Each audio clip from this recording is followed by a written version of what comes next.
I started reading a lot better, and I started thinking my life is going to be good. I think there was hope in her, and so she became more patient with herself.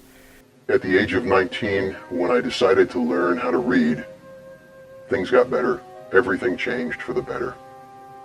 I started getting information that was always there, I just couldn't access it. And once I had that information, life was great.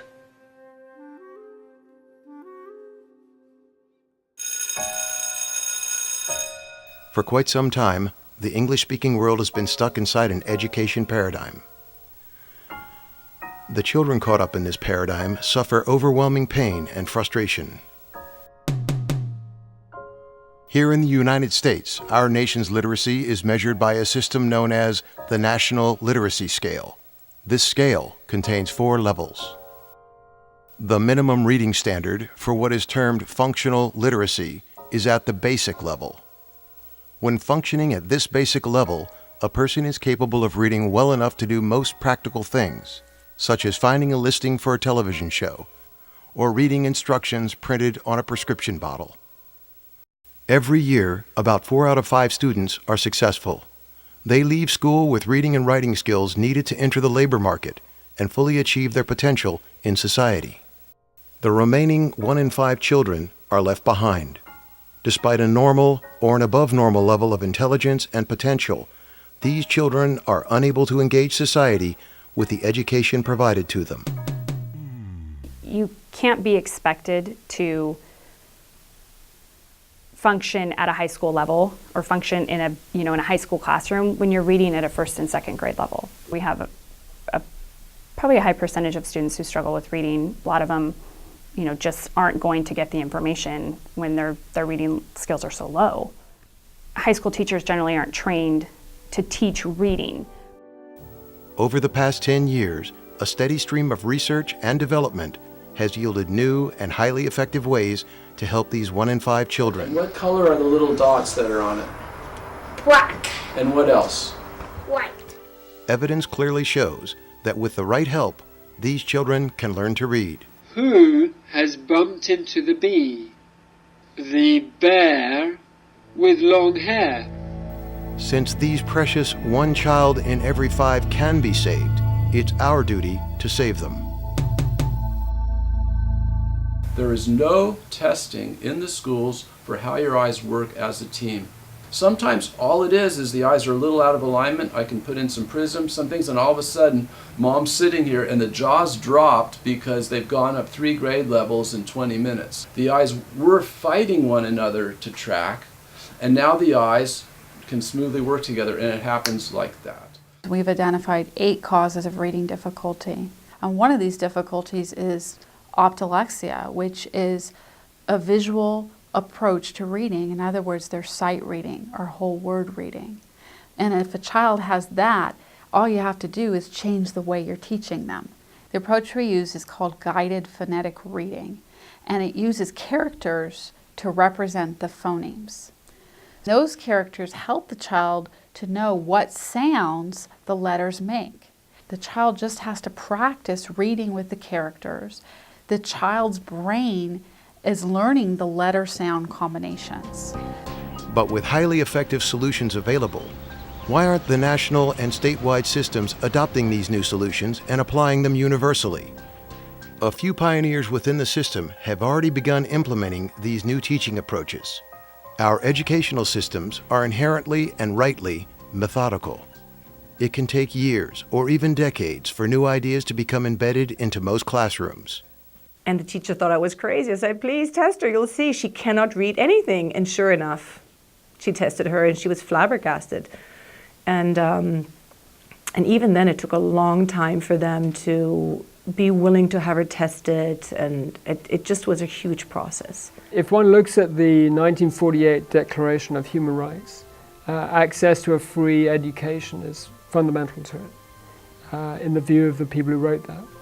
And in my view, going to school is not access to a free education. A free education means learning to read and the access that gives to educational progress. The reality is that the knowledge within the system of the causes of reading difficulty is really quite low. And that is not the fault of any teacher or school or anything. It's just that that knowledge isn't within the system. And a lot of it's very new in any case. And so generally, what we see is when a child is struggling at school, often at the moment, the answer just is not held within the school. It's not a lack of effort or desire in any way for the child to succeed. It's just that the system does not know why the child is struggling and what to do about it. It's very normal for the parents to come to us when the school doesn't know what else to do. This is not a socioeconomic issue. Many of the affected children are very bright and have attended good and well-funded schools. In fact, many of these children are called twice exceptional.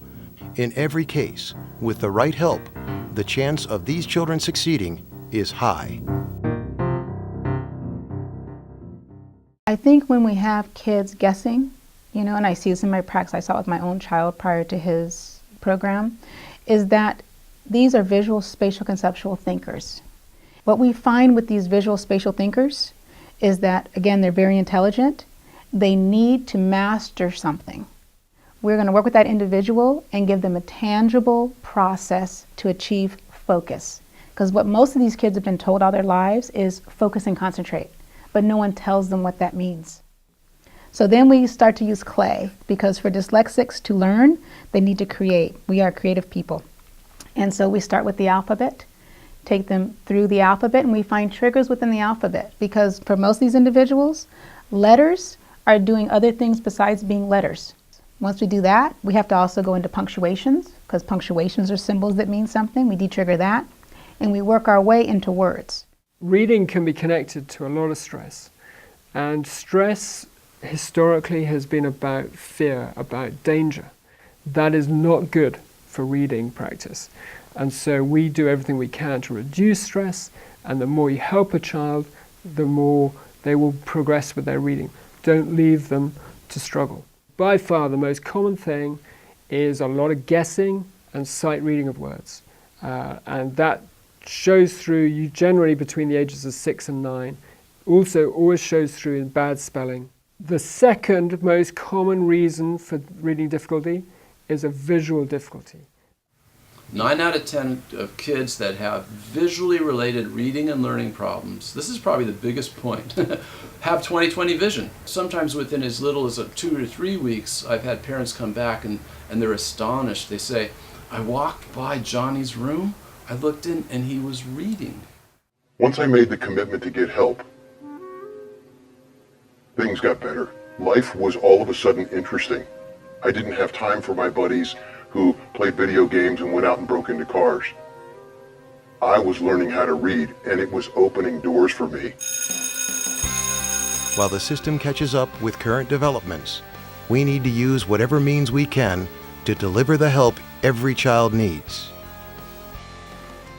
We are working with parents, tutors, mentors, charities like the Magic Johnson Foundation to deliver help wherever it is needed and by whatever means possible. There is no youth replay button for our children. They only get one shot to get it right. The children who are going through the system now need an answer now. They need a solution this year, not in 5 or 10 years when we've gone through all the due diligence and convinced all the people that we need to that these new options work. The parent needs to be the advocate. The parent is the one who is on point with that child. When he learned to read more fluently and proficiently, other things academically came much more easily to him. So his potential now is so much greater and he's come so far. Well, the trust in herself and her ability to read is so innate in her system now that of course she reads. Of course she wants to read the book. As every day passes, more and more children are headed towards an adult life without the tools they need for success. Parents, educators, and advocates must be the pioneers. We must be the heroes of literacy, the ones who forge ahead and ensure that the new and available solutions, the ones that release children from their terrible situation, reach our precious 1 in 5 children.